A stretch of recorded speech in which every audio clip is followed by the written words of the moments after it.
This is A United. ഇതാണ് Manchester യുണൈറ്റഡിൻ്റെ ആരാധകർ ആഗ്രഹിച്ച യുണൈറ്റഡാണ് ഇത്.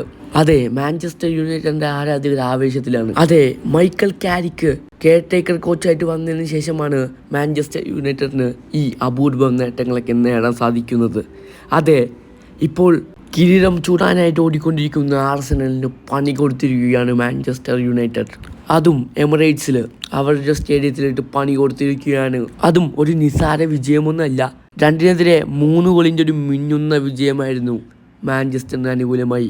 അതും ആർസനൽ ഗോൾ സ്കോർ ചെയ്തതിനു ശേഷമാണ് ഈ ഒരു തോൽവിയിലേക്ക് പോയത്. പിന്നെ ആർസനലിന് വേണ്ടി ഒരു ഓൺ ഗോളും കിട്ടിയായിരുന്നു. എന്തായാലും ഫസ്റ്റ് തോൽവിയാണ് ആർസനലിൻ്റെ ഈ സീസണിലെ. യുണൈറ്റഡിനായിട്ട് ഗോൾ കണ്ടെത്തിയത് എംബ്യൂമോ, ഡോർഗു, മാത്യൂസ് കുഞ്ഞ, ഇവരൊക്കെയാണ് യുണൈറ്റഡിനോട് ഗോൾ കണ്ടെത്തിയത്. മറുഭാഗത്ത് ലിസാൻഡ്രോ മാർട്ടിനസിൻ്റെ ഒരു on ഗോളായിരുന്നു.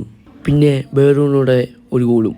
29ാമത്തെ മിനിറ്റിലാണ് Lisandro മാർട്ടിനസിൻ്റെ on goal Manchester യുണൈറ്റഡിൻ്റെ വലയിലേക്ക് കയറിയത്. ആ ഒരു പെനാൽറ്റി ഡിഫെൻഡ് ചെയ്യാൻ നോക്കുമ്പോഴായിരുന്നു അദ്ദേഹത്തിൻ്റെ കാൽ തെറ്റി ബോക്സിൻ്റെ ഉള്ളിലേക്ക് കയറുകയായിരുന്നു.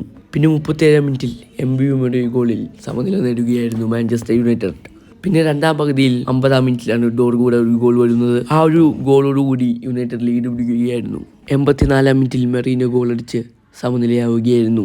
സമനിലയാവുന്നോർത്ത സാഹചര്യത്തിലായിരുന്നു ഒരു സ്റ്റണ്ണിങ് ഗോളായിട്ട് ബ്രസീലിയൻ താരം മാത്യൂസ് കുഞ്ഞ കടന്നു വരുന്നത്. വിജയം നേടിക്കൊടുക്കുകയായിരുന്നു മാത്യൂസ് കുഞ്ഞ.